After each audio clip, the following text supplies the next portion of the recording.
Assalomu alaykum hurmatli qarindoshlar. Bugun sizlarga tanishtirmoqchi bo'lgan kitobimizning ismi Bahodir Noma. Avtori Yasinjon Sodiqcho'g'lan.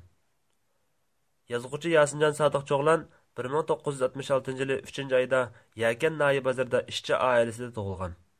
Oliy maktab to'liq kurs ma'lumotiga ega. Yasinjon Sodiqcho'g'lan 1988-yili 4-oyda sobiq Yakan gazetida e'lon qilgan Oddiy sodda boshliq nomli hikoyasi bilan adabiy ijodiyat safiga kirib kelgandan buyon ishdan sirtqi vaqtlardan foydalanib, tirishib ijodiyat bilan shug'ullanib, rayonimiz adabiyot ishlarining taraqqiyoti uchun belgilik to'pi qo'shib keldi. Uning bir qism hikoya postlari, shundaqla Jallod xonim, Naznin qizlar, Sharandaz ayol qatorliq tarixiy va real temadagi romanlari o'qirmanlarning va adabiyot tadqiqotchilarining yaxshi bahosiga sazovor bo'ldi. Bir qism asarlarga maxsus temada adabiy obzorlar yozildi. Romanlarning hammasi o'qirmanlar orasida kuchli kitob o'qish qizg'inligi paydo qildi. Qurib ketgan daryo, Qumluq, Kala, Tavus allayn, Yulduz ko'zingni qisma, Fatimaning ko'ngliki, Bahor qatorliq post hikoyalari xanzu tili va boshqa tillarga tarjima qilindi. Yasinjon Sodiqcho'g'lan ko'p yillik jaboliq izlanishining natijasi bo'lgan 6 qismliq zo'r hajmdagi tarixiy romani Bahodir nomini yozib bitirgandan keyin yaqinqi bir necha yil ichida yozgan bir qism post, hikoya, nasr, aslima, maqola va suhbat xotiralaridan tuzilgan adabiy to'plami Oltin juvonni nashrga topshirdi. Mazkur roman 14-asrning oxirlaridan 16-asrning boshigacha bo'lgan O'rta Osiyo, jumladan Uyg'ur jamiyatining umumiy ko'rinishi atrofliq suratlangan bu 6 qismliq roman o'qirmanlarni cho'nqur o'yga solib, tafakkurini yiroq O'rta asrga boshlab bordi. Tug'luq Temur avlodlari bilan Amir Temur avlodlarining taxt saltanatiga varislik qilish, gullanish, zavolliq yuzlanish va qayta bosh ko'tarish tarixiy jarayoni bu romanda daston, epos xarakterlik yoritib berilgan. Qavm qarindoshlik, urug' tuqqandoshlik mehri, taxt majrolari, istilochilik, chiriklik, so'pi ishonlarning ayni davr jamiyatiga ko'rsatgan ta'siri, jahiliyat, tafriqchilik, axloqiy yemirilishdan bog'langan ma'naviy puchaklik, saltanat, istilochilik uchun ilib berilgan qonliq jang ko'rinishlari, bahodirlik, mardlik, vafodorlik misollari o'qirmanlarni mo'l tarixiy ma'lumotlarga, qonliq saboqlarga, qaynoq hayajon va zo'r ma'naviy quvvatga ega qiladi.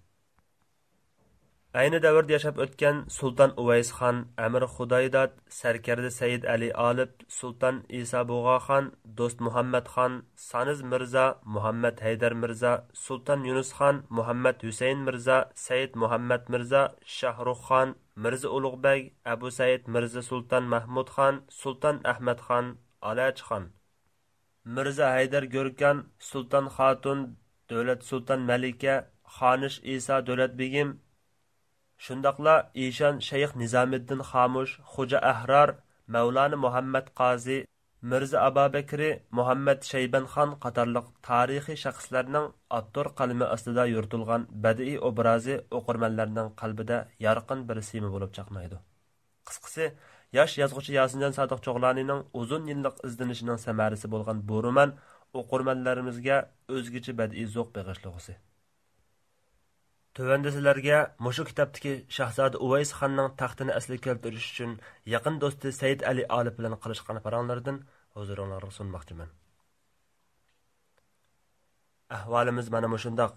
O'z elimizda put qo'yg'idek yer topolmay qochqin bo'lib yuryapmiz, dedi Shahzoda Uvays xon xiyoldan bosh ko'tarib hasratga o'xtartib.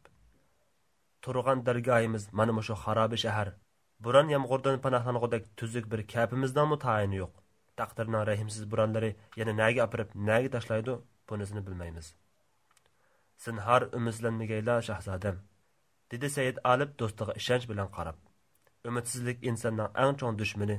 Shundaqla har qanday bandaning Allohning inoyatlaridan umidsizlanishga haqqi, Alloh egamningmi bandasining talabini ijobat qilmaslikqa va'dasi yo'qdir. Talab qil, sabab qil debdikan ota-bobolar. Shijoat kamarini belimizga mahkam bog'lasak, ko'nglimizga pukkan buyuk ishlarimizni vujudga chiqarishimizga Alloh madadkor bo'lg'isi. Ashu kunlar tezroq kelsigan ilohim. Keladi, cho'qim keladi. Shu topda Sultan Shir Muhammad xon o'zini ajoyib g'olib chaqlab, mag'rurlanib jahonga patmay qilyotidi. Sen emas, men da'vatidi. Lekin abadil abad undoq bo'lishi natayin.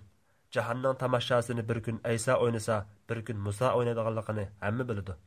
Chunki bu jahonning egisi bor. Ayni muddao, dedi Shahzoda Uvaysxon hayajonlangan holda. Necha vaqtdan beri ümidsizlik dalasida tamtirganim, o'zimni g'arib yegona his qilganim rost. Shu tapda Amirzodam boshqacha umid kuch-quvvat bag'ishladi. Endi Bol shahri ketikining g'arabasida xam xiyolga asir bo'lib yetavermay, yurt ichiga kirayli. Avam arasidan yaramliq azmat yigitlarni tepib, Oltin tog', Tarim, Lob, Ko'nchi vodisidami bo'lsa, ishtavrotgash turayli. Mening xiyolim shu, dedi Said Olib. Gerçi bol vadilar astanidan yiroq, aholisi sharang bo'lsa-mu, odamlari mard, vafodor, esil kishilardir. Ayni yillarda Jannat makon Sultan Xizr Xo'jaxon oliylariga mushu vodilardagi avam boshpanah bo'lib, riyokor Amir Qamariddinning payloqchi, kalla kasallarining qasdidan saqlab qolgan ekan. Ishonamanki, amdilikda ular cho'qim siliga agishidi. Yaqindan beri silni izlash jarayonida shuni sezdimki, bu vodilardami Sultan Shir Muhammad xonning jasus, xufiyan oyg'oqchilari itning qurtidek mig'ildab ketibdi. Shunga tadbir bilan puxta ish ko'rayli. Ular bizning harakatimizni zinhor sezmasin. Bexutlashib xon xo'jasiga silni g'oyib bo'ldi, qo'rqib boshqa allarga ketdi, toji-taxt da'vosidan voz kechdi deb ma'lumot bersin. Ish qilib ular qanchalik bexutlashib g'aflatda qolsa bizga foydali. Babai buzurg Ulusbegi hazratlari Aqsuda uzoq turmasligi mumkin. Sultan Shir Muhammad xon o'zining soyasidan gumonlanib urkib turganda Qashqarga avatgan jazo yurishi qilg'uchi qo'shinni pat yaqinda Ostoniga qaytarib ketdi. Shunga Babai buzurg bilan aloqalashish hamda o'rda vaziyatidan pat-pat xabar topib turish uchun To'rponga yaqinroq joyga yo'tkilayli. Ko'nglimdagi gapni qildilar Amirzodam, dedi Shahzoda Uvaysxon Said Ali Olibning taklifiga qo'shilib. Lob vodisiga yo'tkilamdiq. Meningcha Udil Ostoniga borayli, dedi ularning qishig'a usibli kirgan sarkarda Bo'ron xo'ja gapga qo'shiq silib. Ulusbegi hazratlari ichidan maslashsa, biz teshidan hujum qilsak, gap so'z yo'q, Ostonini qo'limizga olib, Sultan Shir Muhammad xondan taxtni tortib olaymiz. Qandoq dedim Amirzodam?